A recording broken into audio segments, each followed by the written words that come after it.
And welcome back, everybody. We have a little bit something different tonight. League of Legends, but it is a requested team breakdown. Yes. We've mentioned that we might do these breakdowns, and some of you have said now, if you really kind of want to understand what's going through the mentality of the players when they're playing their matches, watch all these breakdowns. They're kind of like whittled down. I don't know if it's slow-mo or what they're going to do, but it's meant to help us understand more what's going through their mindset. That's what we're trying to do, and it's learn the game and learn.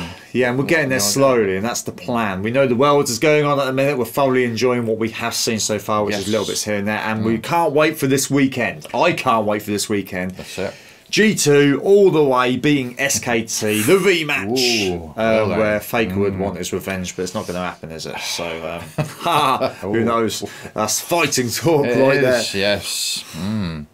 So this is, anyway, this is called the breakdown, which is SKT beat EDG at the 2017, I think it was, World Group Stage Week 1. So hopefully this will help us out. Should we go for Kev? Let's take a look. Bang is hiding, he's coming! Bang looking to come in, here comes your investigation, there is... Oh my god, got a shockwave! Yeah, I got all of that. Oh, I'm glad that was just a start. What's up, everyone? Zyrene here. This week on The Breakdown, we're going to look at the record-breaking comeback by reigning world champions SK Telecom T1 in their Week 1 matchup against EDG. Orchestrating a comeback requires complete understanding of the situation, as well as the perfect setup and execution. SKT demonstrated all of these as they staged one of the greatest comebacks that Worlds has ever seen. Really? Compositionally, EDG are at an early game advantage. They drafted an aggressive jungler and have winning lanes across the board. This allows them to dictate the laning phase and begin a snowball. But what this composition lacks is a true tank. It instead uses Janna to buy space for her double marksman and draw out favorable fights or reset unfavorable ones. SKT's composition loses lane, but has superior scaling as well as an ample amount of engage and crowd control to find and combo in teamfights. As SKT hit the mid-game, they have 0 kills, are down 10,000 gold, and have lost their middle inhibitor. If they let another Baron fall into the hands of EDG, it would most likely be the final nail in the coffin for them. So instead of playing defense and allowing EDG to control the map, SKT create an opportunity to take the game into their own hands. Let's get into it. 27 minutes into the game, and 2 minutes before the Baron respawns, EDG look to push the bottom lane, and Wolf uses this opportunity to ward the pit. EDG want to siege bottom and use the incoming super minions mid to pull a member of SKT away and force down the tier 2 turret. But SKT want to keep EDG bottom for as long as possible. They don't want EDG to have time to reset and establish vision at the respawning objectives, so SKT fully dedicate themselves to clearing the bottom minion wave as a group of 5. SKT are even willing to sacrifice a large portion of the HP on one of their Nexus turrets to continue keeping EDG in the bottom lane. At 28 minutes and 30 seconds, SKT have now stalled long enough to execute their plan. Faker back and begins pushing the mid lane wave 30 seconds before the Baron spawns, and the rest of the members of SKT give up the bottom lane turret to move towards mid. It wasn't that SKT didn't want to give up their bottom lane turret, they just didn't want to give it up that early. And by letting it fall as Faker shoves out mid, SKT get to establish mid lane priority, and because EDG haven't been on the top side of the map in the last 3 minutes, they don't have any vision on Baron, and SKT know this.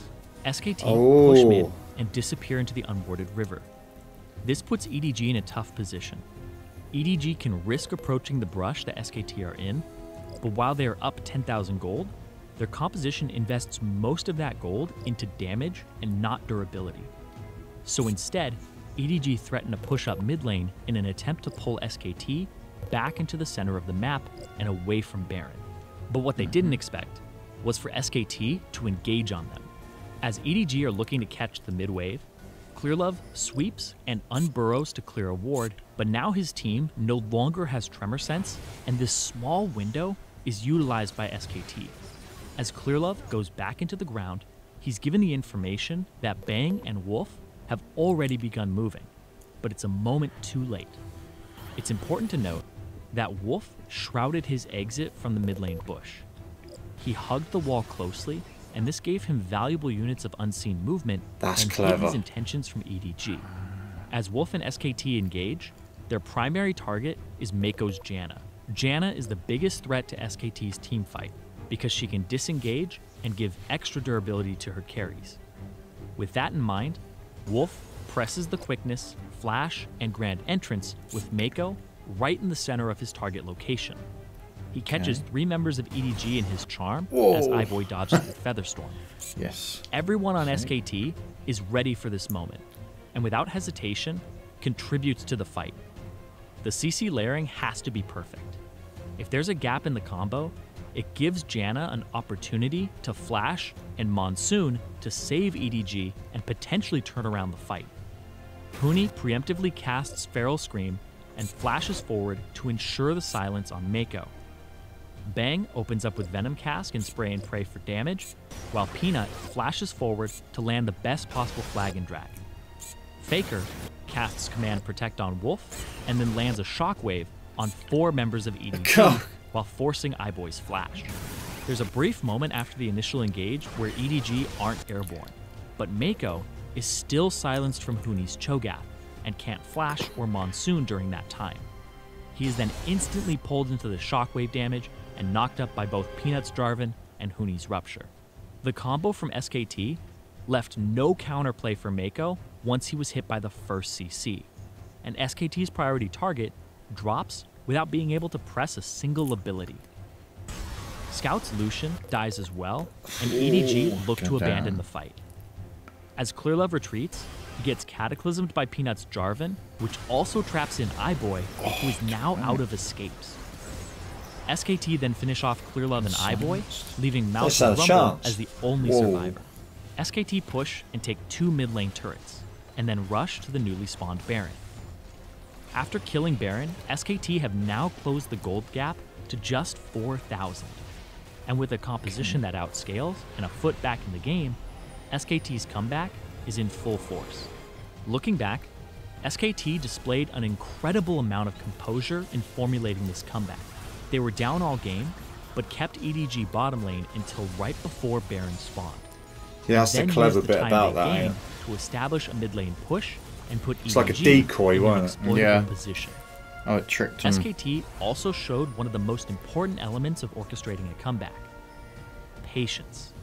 This same team fight could have happened in the bottom lane during EDG's siege, but the reason SKT didn't look for one is huge. At 27 minutes, SKT had all of their summoners and all of their ultimates available. And between this time and when they actually engaged over 2 minutes later, the only item they purchased was a cloth armor for Peanut. This was not a team fight predicated on an item power spike or a cooldown being up.